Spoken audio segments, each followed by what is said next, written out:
The clients were very interested in the property and restoring it. It had had a very sad 50 years prior to their occupation. It had aluminium windows installed. It had chunks of timber frame knocked out. It had really been almost destroyed by previous works, and it was an uncovering and removal of these late 20th century work that has the building that we see today. So the property is of many different stages. So we have early box frame, we have sort of masonry construction, we have some cavity wall construction, early cavity construction. But as this building is essentially an accretion, the additions and how they abut each other caused problems particularly. Lots of valley roofs where water trapped and gutters failed and water penetrated, and therefore lots of areas of decay. The walls were running with moisture, so we had to undo the work, get them dried out, and then look to insulate. In that instance, we used wood wall slabs and lime plaster on the inside and lime render and lime paint on the outside, so the structure was breathable.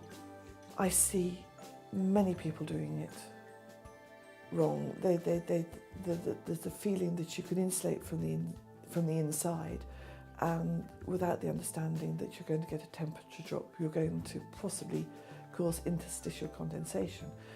Because people imagine it's like forming a cavity within a traditional, within a modern construction. A lot of contractors learn on modern post-war buildings that have cavity wall insulation, very tight, not so much a need of ventilation, and they just take that back and treat a traditional property as they would a modern property, which leads to huge problems. An old wall has built-in timbers which don't exist within the 20th century cavity wall construction.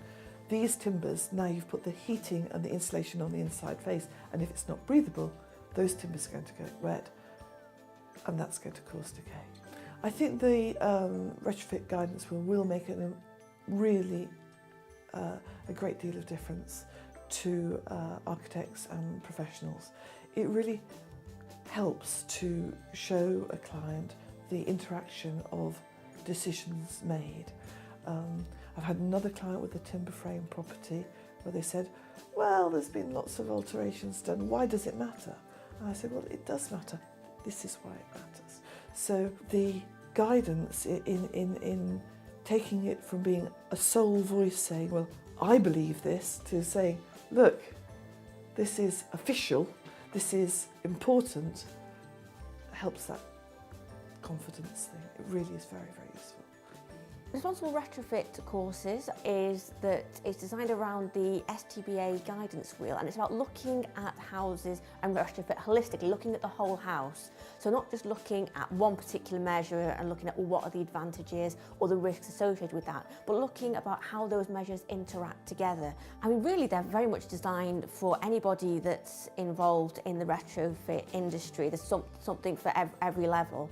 And particularly with Responsible Retrofit, it's particularly targeted at architects, building service engineers, contractors, but also there are loads of people who can also benefit. So if you're a heritage conservation officer, policy makers, and we're even looking at doing options for homeowners, so like guidance and training for that. But really it's a matter for anybody who's involved in the retrofit. There's nobody can really sort of say, oh, this isn't my responsibility, I don't need to know about this. Really everybody from the start to the finish needs to have an understanding of how traditional buildings work. The Responsible Retrofit courses are run often down at Core in Stoke-on-Trent and all over the country. You can sign up or find out more by visiting our website core-skills.com or get in touch with us at our main office.